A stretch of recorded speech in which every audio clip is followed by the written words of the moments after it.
smoke, breathe me in and let me go. Sink to your heart to find you.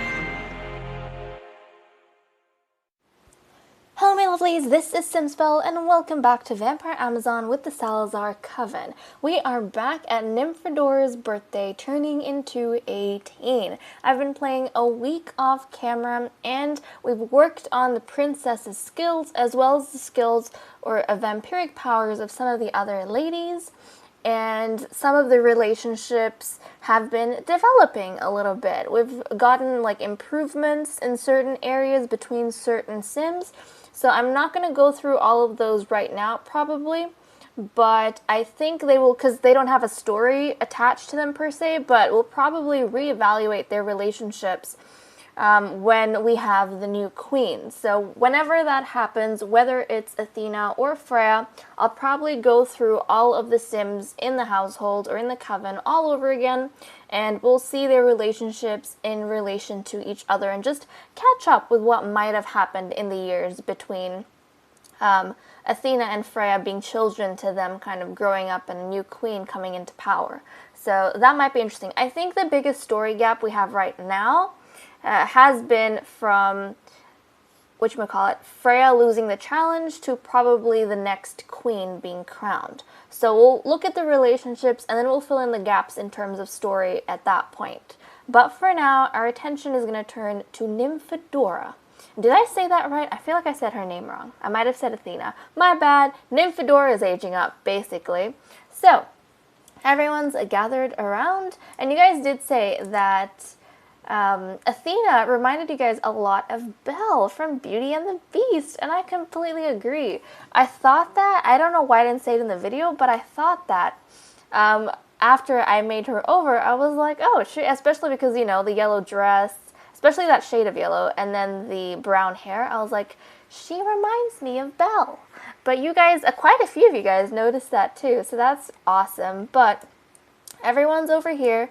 We have the cake made, and I'm gonna be honest, I accidentally deleted two sims. I think I accidentally deleted Nymphadora and Morgana when I was playing.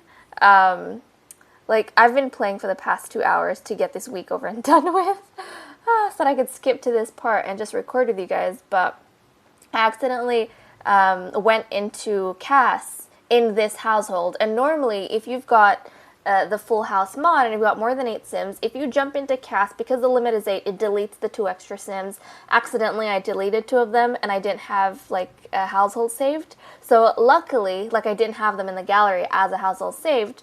Luckily I did save the game before that point, so it wasn't even like an experimental thing. I knew that that would happen. It's just a misclick. But okay, I've been talking for 3 minutes. I think you guys are quite excited to jump into it.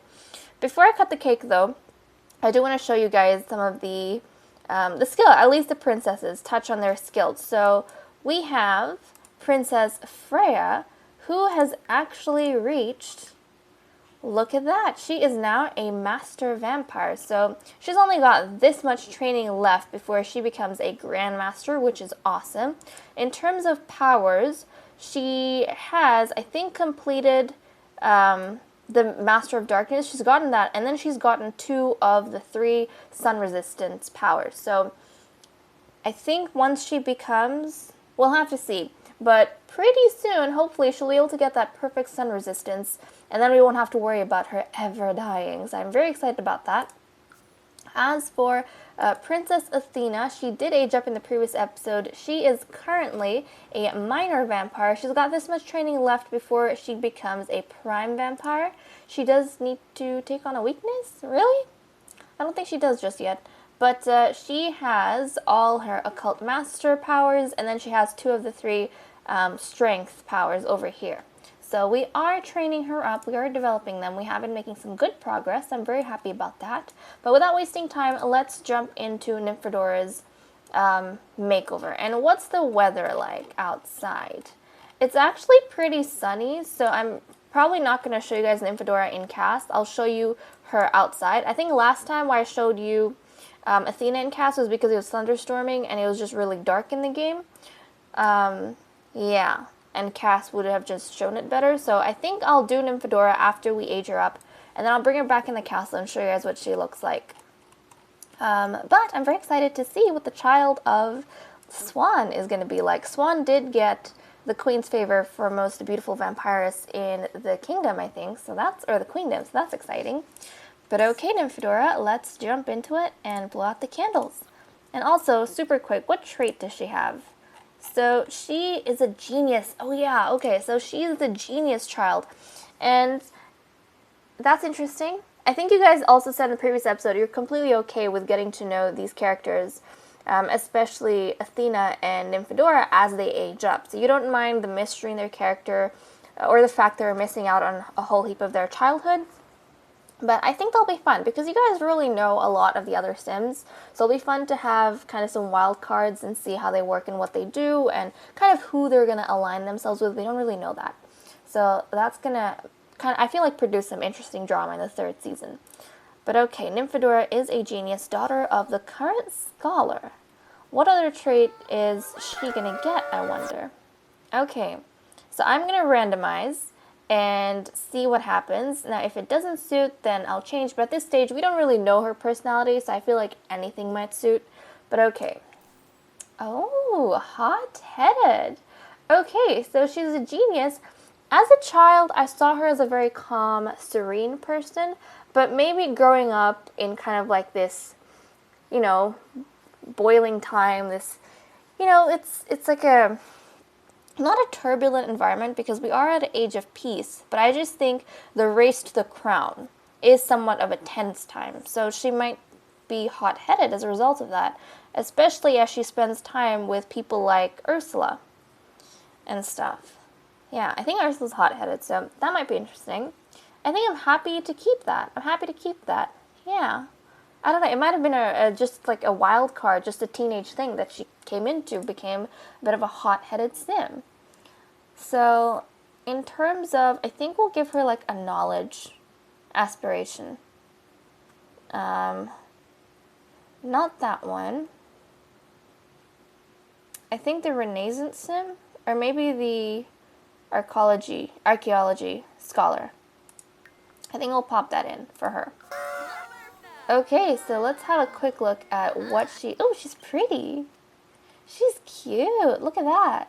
So that is what she looks like. And she, as you can see, she has the sharp ears. So there we go. But that's what she looks like all the way around. And I'm going to go off, give her a makeover, and then I will be right back, guys.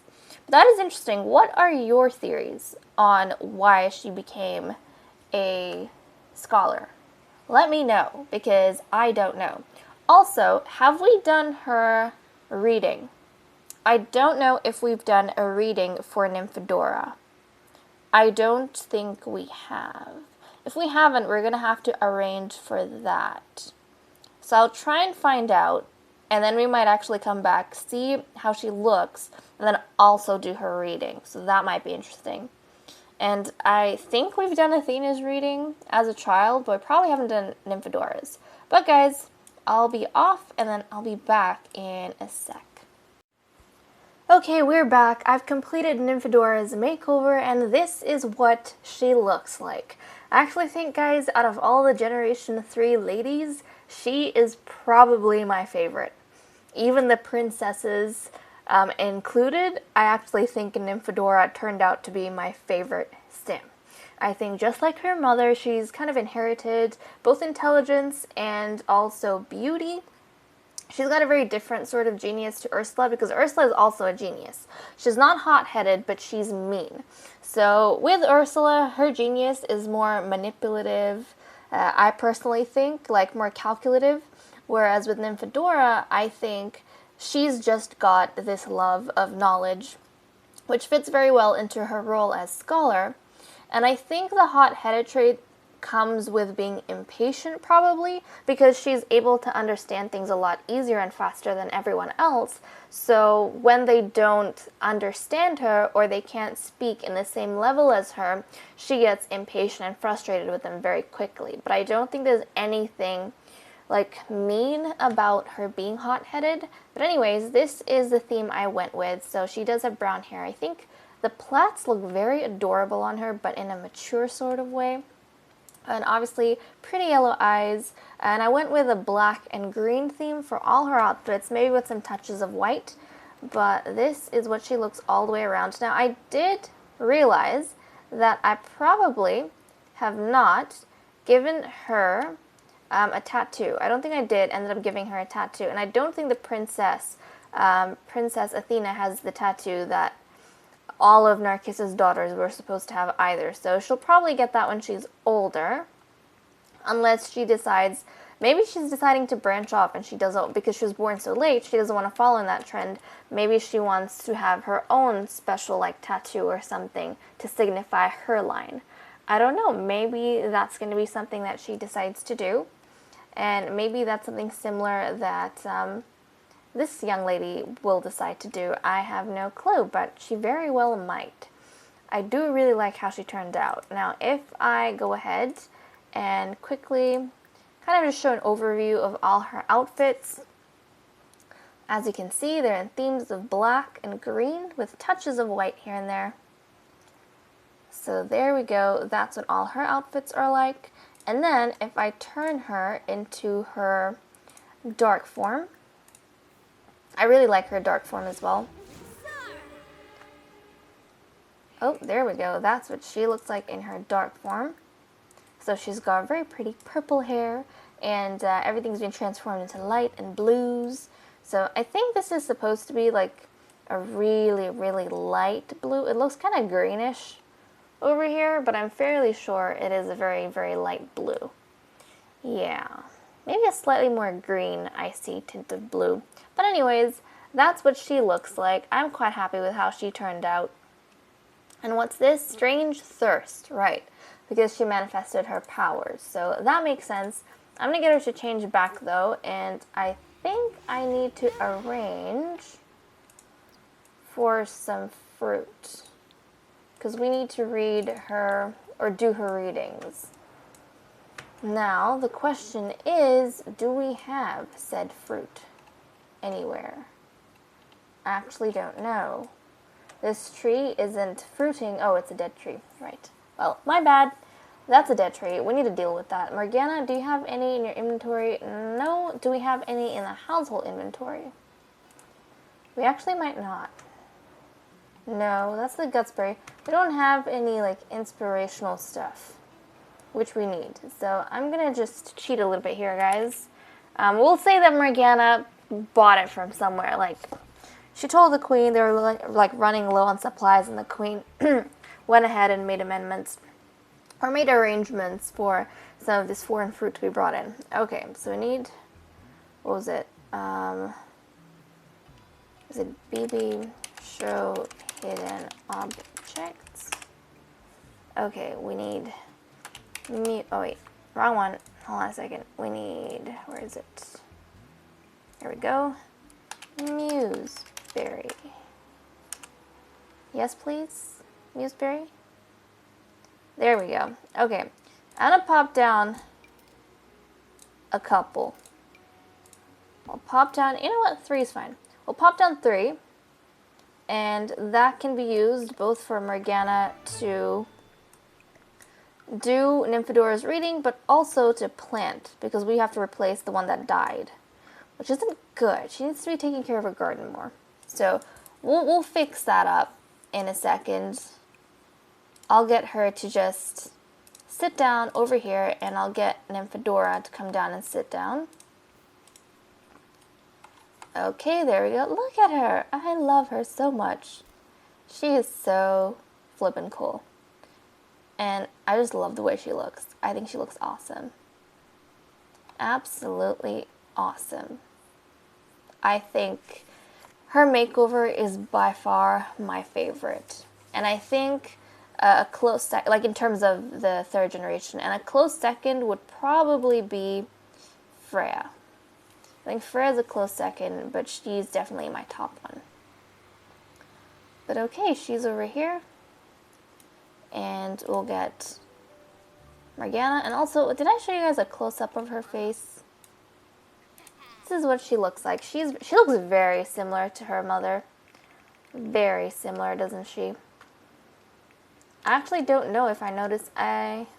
Maybe from the side a little bit and her ears a little bit, but I don't know. She looks very similar to her mother. I think the only thing that might be different is actually their, yeah, even skin tone wise. I think the only thing that might be different is probably the hair and eyes, but they look very similar. Okay, now she's gonna go ahead, eat a museberry, get in the zone, and oh my goodness, look at this. Okay, she's eating a gutsberry, and then sit down. And then, guys, we need to be on alert. So, since I didn't check whether or not we've actually done Nymphadora's reading, here's how it's going to work. So, we're going to do what we normally do, and I'll have the 3 signs.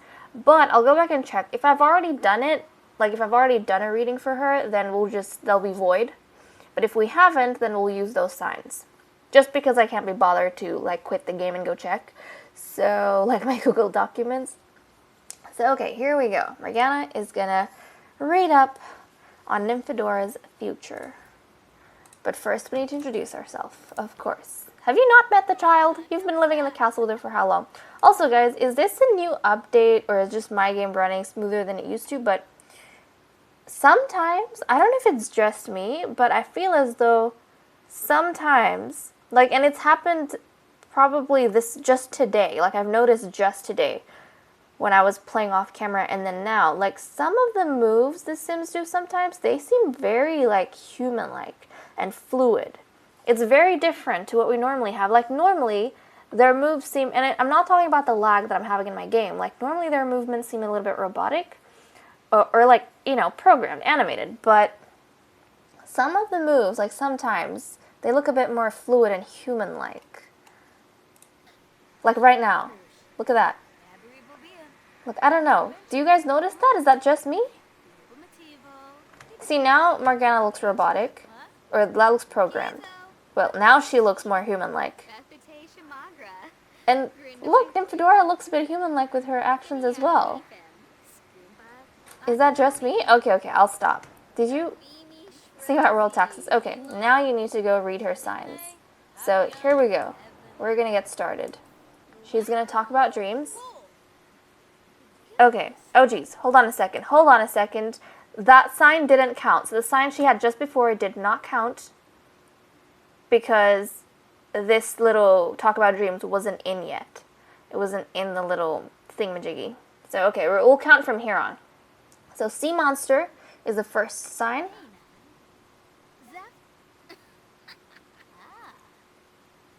We need 2 more signs. We're looking out for 2 more signs.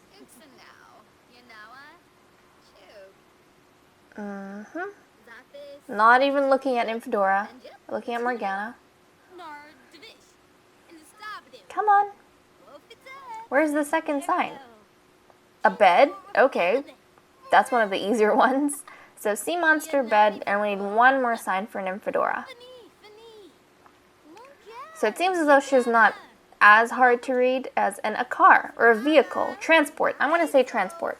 Okay. So the 3 signs that it seems Nymphadora got was sea monster, bed, and transport.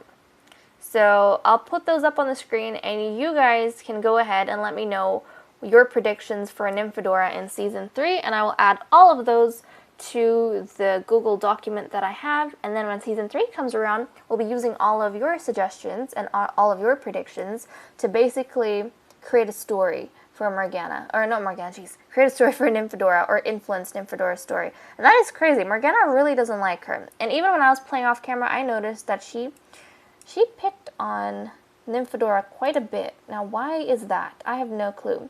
She also doesn't like Lady Melina, and that's actually crazy because even when I was playing off camera, all of the ladies, or a lot of the ladies, a lot of the time, just kept wanting to socialize with Morgana and please her. So that is interesting that she's not getting along with some of them.